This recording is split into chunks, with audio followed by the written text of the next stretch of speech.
I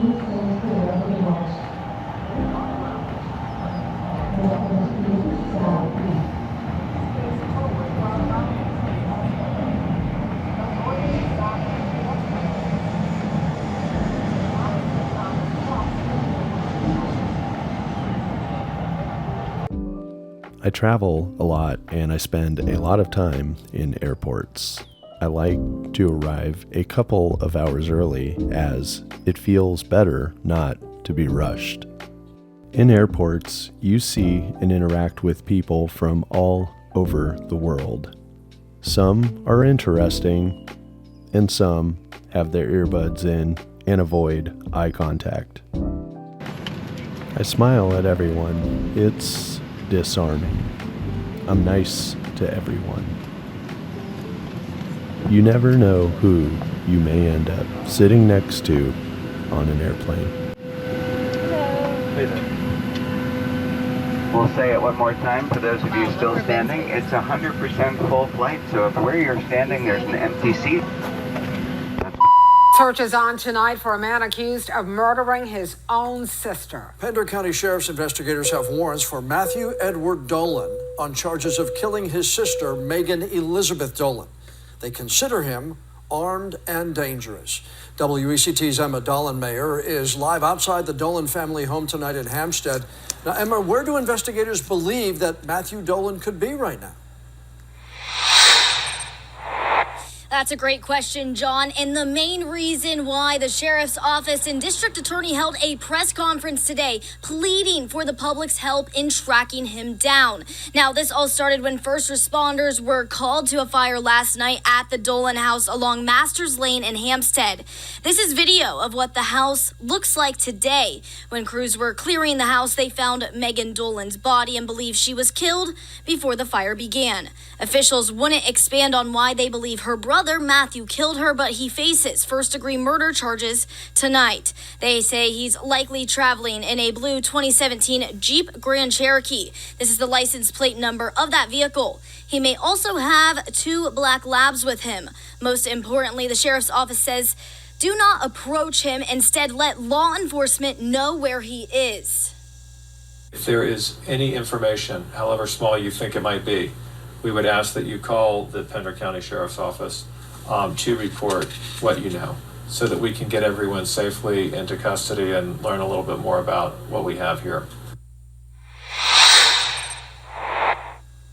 Now, I asked District Attorney Ben David what could have led a brother to kill his sister, and that's something they're still looking to uncover. Now, both the siblings share the same initials, and Pender County Sheriff Alan Cutler described it best. Just a very, very sad story. John? All right, Emma, we'll talk back with you tonight at 11 o'clock. Thanks.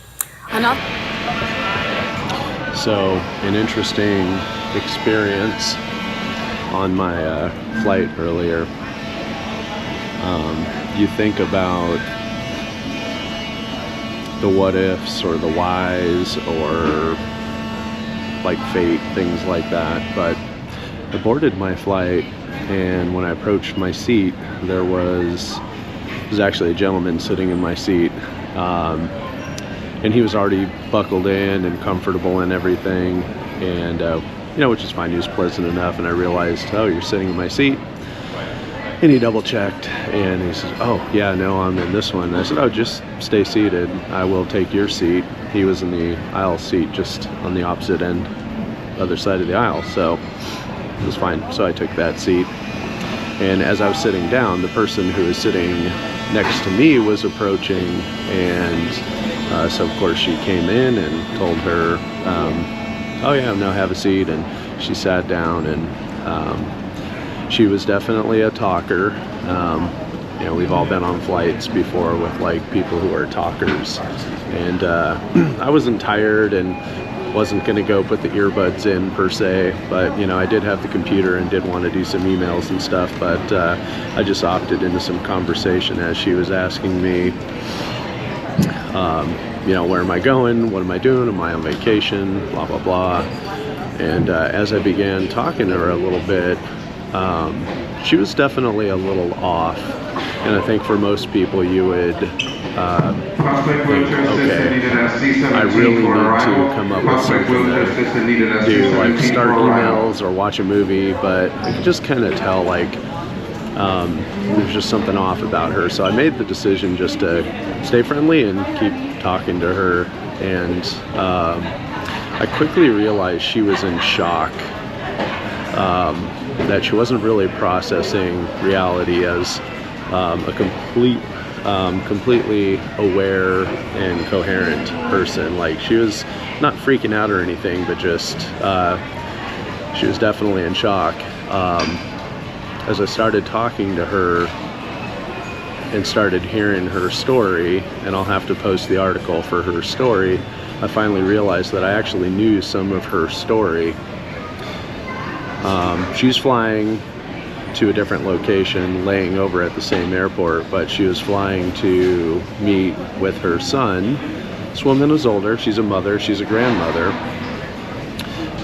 She had just seen her son and her daughter-in-law 4 days ago, and he flew home, they flew home, and when he got home, he immediately called his mom and said,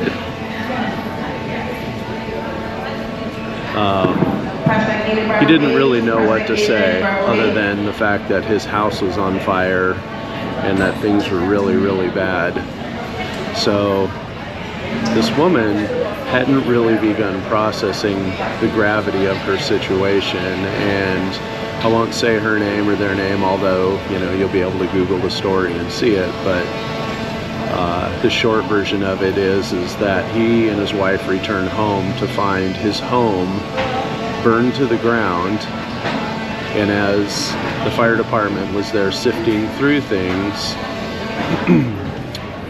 they informed him that their daughter was burned alive inside the home, and the cause was arson. The fire was intentionally set.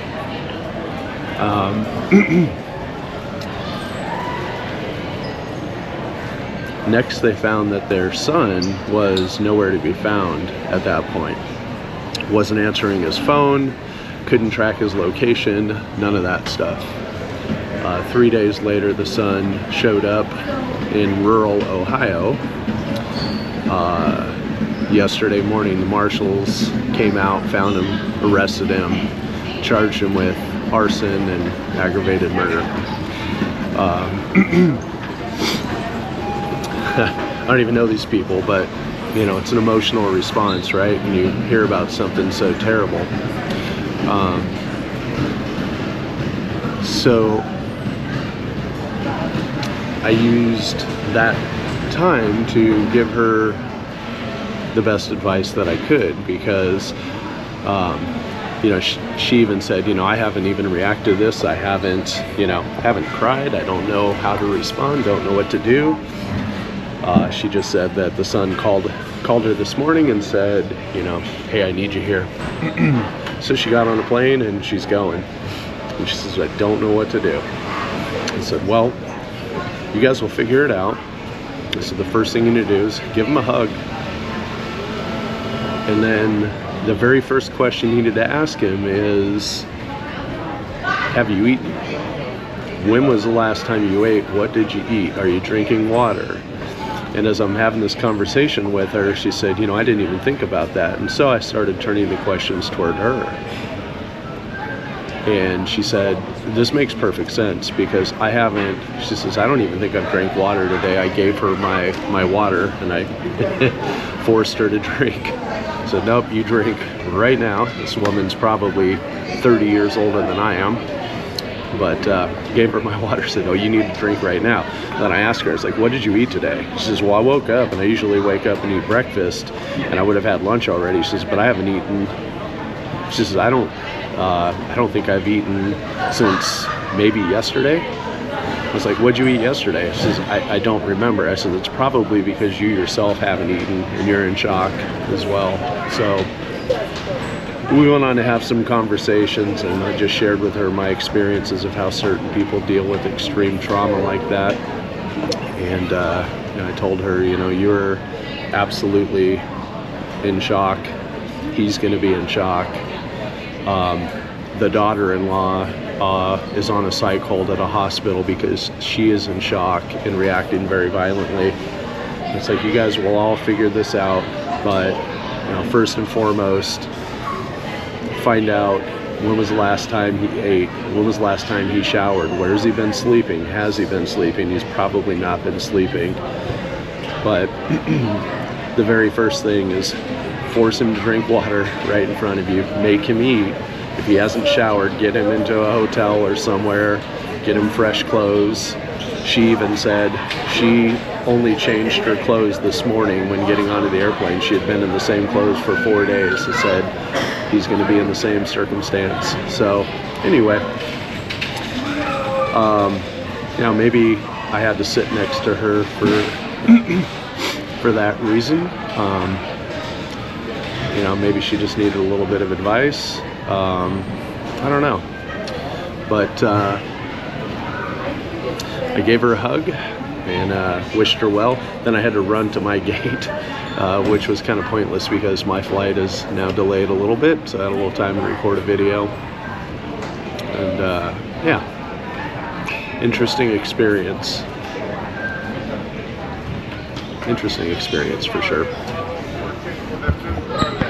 Good evening. I am pleased to come before the public and announce the capture of Mathew Edward Dolan. Mathew Dolan was located in Chardon, Ohio, and has been taken into custody by the Jiga County Sheriff's Office. Mathew Dolan is waiting for extradition back to North Carolina and is no longer a threat to the public. I am extremely proud of the work done by our investigations division and the non-stop hours they have put into this investigation. Again, I would like to thank the following agencies for their assistance in the investigation: Pender County Fire and EMS, Pender County Fire Marshal, Burgaw Fire Marshal, and Surf City Fire Marshal's Office, the Surf City Fire Department, the SBI, North Carolina Department of Insurance Criminal Investigations Division, North Carolina State Office of Fire Marshal, the ATF, and the Pender County District Attorney's Office. As I stated earlier, please continue to keep this family in your thoughts and in your prayers. Thank you. A man accused of killing his own sister now in custody. Found and arrested more than 700 miles from home and from the scene of the crime in Pender County. WECT's Emma Dolan Mayer has spoken with investigators about the case. Emma, they say Dolan's arrest means there is no longer a threat to the public. Yeah, that's right, Fran. Authorities arrested Dolan in Chardon, Ohio. They plan to bring him back to Pender County to face the murder charge. I went into the neighborhood in Hampstead where the family lived. As you can imagine, it's hard for people there to believe it happened. It shocked people along Masters Lane in Hampstead to learn the news. After battling a fire at this home Sunday night, crews found a body inside and determined someone had killed 21-year-old Megan Dolan. The shock got worse when they learned Megan's brother Mathew is the prime suspect. I was just like, wow, in my neighborhood? Really? You don't ever see that. James Bond has lived in the Greenway Plantation neighborhood in Hampstead for over a decade. You don't think about your neighbors as being like that in this neighborhood. Everybody is genuinely friendly. And I thought, well, maybe it's a simple fire, but it ended up being where the person that lives in the house lost their life in the fire. At the time of the publishing of this video, Mathew Edward Dolan remains in custody at the Pender County Jail, awaiting his trial. An update this afternoon on the man accused of murdering his sister in Hampstead last month. Mathew Dolan made his first appearance in court this morning at the Pender County Courthouse in Burgaw. Dolan is charged with first-degree murder and arson. Dolan will continue to be held on no bond. The Dolan's house on Master Lane had also been set on fire back on August 11th. The sheriff's office determined after their investigation that Megan Dolan was murdered before that fire started. The district attorney said the fire and murder were believed to be related. Dolan had to be extradited back to Pender County after being taken into custody in Ohio a day after the alleged murder. Dolan's parents were in tears as they watched their son go in front of the judge. Dolan's next court date is going to be set for Wednesday, October 16th in Burgaw. I'm sure you agree. This story is absolutely heartbreaking. I really feel for Daniel Dolan and Colleen Dolan, who in one shot lost their entire family. I'm just hopeful of two things. I'm hopeful that the advice I gave your mother that day on the plane was beneficial. And I'm hopeful that while you lost your family, you have not lost yourselves.